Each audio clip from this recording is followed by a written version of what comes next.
भारत के माननीय प्रधानमंत्री श्री नरेंद्र मोदी जी नमस्कार। मैं सूबेदार VT Nair retired Assam rifles ex serviceman welfare association all India का जनरल सेक्रेटरी आपको यह वीडियो संदेश सोशल मीडिया के द्वारा भेज रहा हूं, क्योंकि पिछले 6 महीने की कोशिश के बावजूद हमें अभी तक आपका अपॉइंटमेंट नहीं मिला है।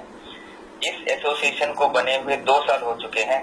हमारे साथ आर्मी से रिटायर हुए 2 सीनियर ऑफिसर्स भी हैं, lieutenant general Sushil Kumar first DGR mentor और major general doctor VS Karnik ex commandant 11 Assam rifles baton in chief हैं। हम आसाम राइफल्स को ड्यूल कंट्रोल से मुक्त करने की लड़ाई लड़ रहे हैं। यह 2 मंत्रालयों के अधीन है। गृह मंत्रालय के अधीन एडमिनिस्ट्रेशन और ऑपरेशनल कंट्रोल रक्षा मंत्रालय के अधीन सन 1965 से है। पिछले 1 साल में हम गृह और रक्षा मंत्रालयों के ज्वाइंट सेक्रेटरी और सेक्रेटरी, रक्षा मंत्री, एमओएस होम, एनएसए और आर्मी चीफ से मिल चुके हैं। पिछले 1 साल के प्रयत्न के बावजूद हमें गृह मंत्री जी का अपॉइंटमेंट अभी तक नहीं मिला है।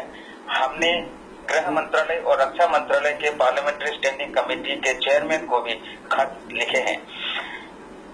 आसाम राइफल्स भारत की सबसे पुरानी अर्धसैनिक बल है, जिसकी स्थापना सन 1835 को हुई थी।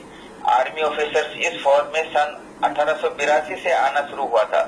आसाम राइफल्स का नाम सन 1917 में दिया गया था।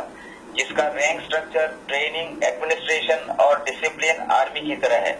Assam rifles north east insurgency operation के अलावा दोनों विश्व युद्ध, JNK ऑपरेशन और श्रीलंका में IPKF ऑपरेशन आर्मी के साथ मिलकर लड़ी है। आसाम राइफल्स हमेशा आर्मी के ऑपरेशनल कंट्रोल में रक्षा मंत्रालय के अधीन कार्य करता आ रहा है।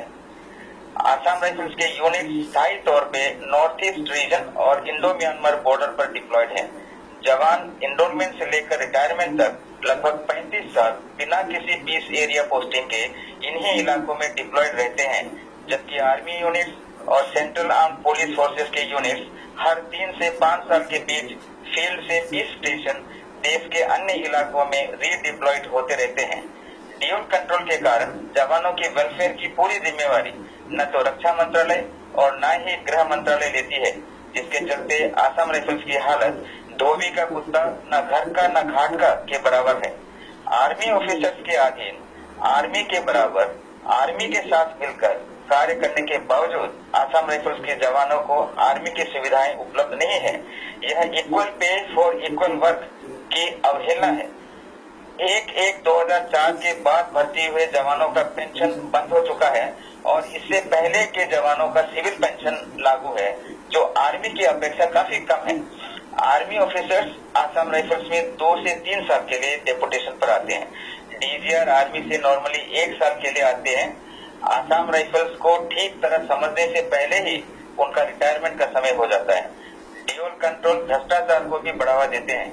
हमारी एसोसिएशन ने भ्रष्टाचार संबंधित केस सबूत के साथ कोर्ट में फाइल कर रखा है।